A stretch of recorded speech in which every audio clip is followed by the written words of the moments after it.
பிரபஞ்சத்தின் தொடக்கம். பிரபஞ்சம் உருவாகும் முன் எல்லாம் இருள் சூழ்ந்திருந்தது. அந்த இருளில் மகாவிஷ்ணு யோக நித்திரையில் இருந்தார். அவரின் சுவாசத்திலிருந்து உலகங்கள் உருவானது. அவரே அனைத்து உயிர்களின் ஆதாரமாக இருந்தார். மச்ச அவதாரம் ஆரம்பம். ஒரு சிறிய மீனாக விஷ்ணு தோன்றினார். மனு மன்னனிடம் அந்த மீன் உதவி கேட்டது. அவர் அதை பாதுகாத்தார். அது பெரிதாக வளரத் தொடங்கியது. மீன் பெரியதாக மாறியது. அது விஷ்ணுவாக வெளிப்பட்டது. பெரும் வெள்ளம் வரப்போகிறது என்று கூறியது. மனுவை காப்பாற்ற திட்டமிட்டது. மனு ஒரு பெரிய படகு கட்டினார். மீன் அந்த படகை இழுத்துச் சென்றது. அனைத்து உயிர்களும் காப்பாற்றப்பட்டனர். பிரபஞ்சம் மீண்டும் தொடங்கியது. குர்ம அவதாரம். தேவர்கள் அமிர்தம் பெற முயன்றனர். மந்திரமலை கடலில் மூழ்கியது. விஷ்ணு ஆமையாக மாறினார். மலையை தாங்கினார். தேவர்களும் அசுரர்களும் கடலை கடைந்தனர். வாசுகி நாகம் கயிறாக இருந்தது. அமிர்தம் வெளிவந்தது. அனைவரும் அதை பெற விரும்பினர். வராக அவதாரம். பூமி அசுரனால் கடலில் மறைக்கப்பட்டது. விஷ்ணு பன்றியாக தோன்றினார். அவர் கடலுக்குள் இறங்கினார். பூமியை மீட்டார். அசுரனை அவர் போரில் வென்றார். பூமியை மீண்டும் அதனிடத்தில் வைத்தார். உலகம் மீண்டும் சீராகியது. தேவர்கள் மகிழ்ந்தனர். நரசிம்ம அவதாரம். ஹிரண்யகசிபு மிகவும் கொடூரமானவன். அவன் தன்னை கடவுளாக அறிவித்தான். அவனின் மகன் பக்தன். அவன் விஷ்ணுவை நம்பினான். விஷ்ணு அரை மனிதன் அரை சிங்கமாக வந்தார். அவன் சாயங்காலத்தில் தோன்றினார். அவன் ஹிரண்யகசிபுவை கொன்றார். பக்தனை காப்பாற்றினார். வாமன அவதாரம். மகாபலி நல்ல அரசன். ஆனால் அவன் பெருமை கொண்டான். விஷ்ணு சிறுவனாக வந்தார். 3 அடிகள் நிலம் கேட்டார். வாமன் பெரிய உருவமாக மாறினார். ஒரு அடியில் பூமி அளந்தார். 2வது அடியில் வானம் அளந்தார்.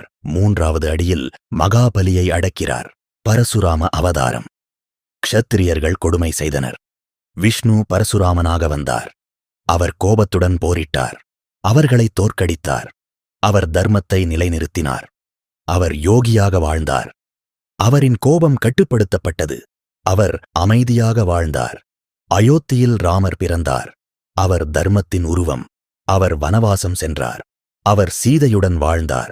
ராவணன் சீதையை கடத்தியான். ராமர் அவளை தேடினார். அனுமன் உதவினார். போர் ஆரம்பமானது. ராமர் ராவணனை போரில் வென்றார். அவர் சீதையை மீட்டார். அவர் அயோத்திக்கு திரும்பினார். அவர் அரசனாக ஆனார். கிருஷ்ண அவதாரம்.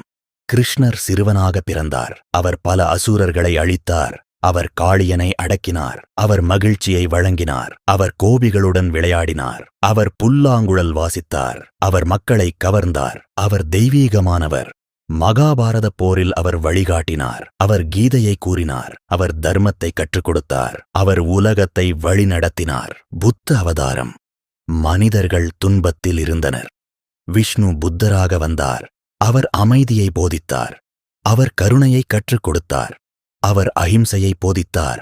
அவர் உலகிற்கு அமைதி கொடுத்தார். அவர் ஆன்மீகத்தை வளர்த்தார். அவர் மக்களை மாற்றினார். கல்கி அவதாரம். கலியுகம் தீயதாக இருக்கும். அதிக அநீதி இருக்கும். விஷ்ணு கல்கியாக வருவார். அவர் குதிரையில் வருவார். அவர் தீயதை அழிப்பார். அவர் தர்மத்தை மீட்டார். உலகம் புதிதாக மாறும். சத்திய யுகம் தொடங்கும். அனைத்து அவதாரங்களும் தர்மத்தை காப்பாற்ற வந்தன. மனிதர்கள் அதை புரிந்து கொள்ளத் தொடங்கினர். விஷ்ணுவின் சக்தி எல்லையற்றது. அவர் உலகை சமநிலைப்படுத்தினார். மச்ச அவதாரம் உயிர்களை காப்பாற்றியது. குர்ம அவதாரம் அமிர்தத்தை அளித்தது. வராக அவதாரம் பூமியை மீட்டது. நரசிம்ம அவதாரம் பக்தனை காத்தது. வாமனன் அகந்தையை அடக்கியான். பரசுராமன் அநீதியை அழித்தான். ராமர் தர்மத்தை நிலைநிறுத்தினார். கிருஷ்ணர் ஞானத்தை வழங்கினார். புத்தர் அமைதியை கற்றுக் கொடுத்தார். கல்கி எதிர்காலத்தில் வருவார். அவர் உலகத்தை சுத்தமாக்குவார். இது காலத்தின் சுழற்சி. ஒவ்வொரு யுகத்திலும் தர்மம் குறையும். அதற்காகவே அவதாரங்கள் தோன்றும். அவை தீயதை அழிக்கும். நல்லதை பாதுகாக்கும். தர்மம் மனித வாழ்க்கையின் அடிப்படை. அதை காப்பது கடமை. விஷ்ணு அதை நினைவூட்டுகிறார். அவர் எப்போதும் காக்கிறார். மனிதர்கள் பக்தியுடன் வாழத் தொடங்கினர். அவர்கள் நல்ல செயல்களை செய்தனர். அவர்கள் கடவுளை நம்பினர். அவர்கள் அமைதியை அடைந்தனர். தேவர்கள் விஷ்ணுவை புகழ்ந்தனர். அவரது அவதாரங்களை கொண்டாடினர். அவர் உலகிற்கு தேவையானவர். அவர் பாதுகாவலன். பிரபஞ்சம் தொடர்ந்து சுழல்கிறது. பிறப்பு மற்றும் மரணம் தொடர்கிறது. விஷ்ணு அதை கண்காணிக்கிறார். அவர் அனைத்திலும் இருக்கிறார். அவர் எல்லா உயிர்களிலும் இருக்கிறார். அவர் உள்ளத்தில் வாழ்கிறார். அவர் உணரப்பட வேண்டும். அவர் தெய்வீக சக்தி. இயற்கை அவரது படைப்பு. அனைத்து உயிர்களும் அவரது குழந்தைகள். அவர் அனைவரையும் சமமாக பார்க்கிறார். அவர் கருணையின் வடிவம். தீயவர்கள் எப்போதும் தோல்வியடைவார்கள். நல்லவர்கள் வெற்றி பெறுவார்கள். இது அவதாரங்களின் செய்தி. இது உண்மை. அவதாரங்கள் கதைகள் அல்ல. அவை வாழ்க்கை பாடங்கள்.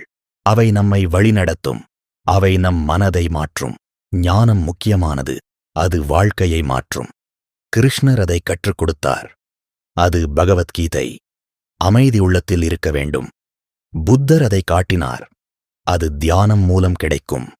அது உண்மையான சந்தோஷம். அநீதிக்கு எதிராக போராடு. அது தர்மம். அதை ராமர் கற்றுக் கொடுத்தார். அது வீரத்தின் அடையாளம். அகந்தை அழிவை தரும். வாமனன் அதை நிரூபித்தான். தாழ்மை முக்கியம். அது நன்மை தரும். கோபம் கட்டுப்படுத்தப்பட வேண்டும். பரசுராமன் அதை கற்றார். அமைதி முக்கியம். அது மன அமைதி தரும். பூமி பாதுகாக்கப்பட வேண்டும். வராகன் அதை காப்பாற்றினார். இது நம் கடமை. நாம் அதை காப்போம். நீர் வாழ்க்கையின் ஆதாரம். மச்ச அவதாரம் அதை காட்டியது.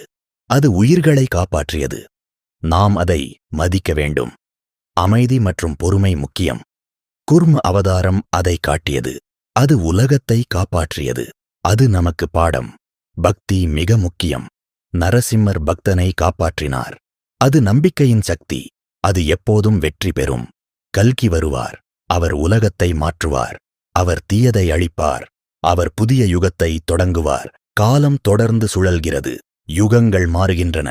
அவதாரங்கள் தோன்றுகின்றன. உலகம் புதுப்பிக்கப்படுகிறது. விஷ்ணு எப்போதும் இருக்கிறார். அவர் மறையமாட்டார். அவர் உலகை காப்பார். அவர் நம் நம்பிக்கை. தசாவதாரம் ஒரு பெரிய பாடம். அது தர்மத்தின் முக்கியத்துவத்தை சொல்லுகிறது. அது வாழ்க்கையை வழிநடத்துகிறது. அது நம் ஆன்மாவை உயர்த்துகிறது.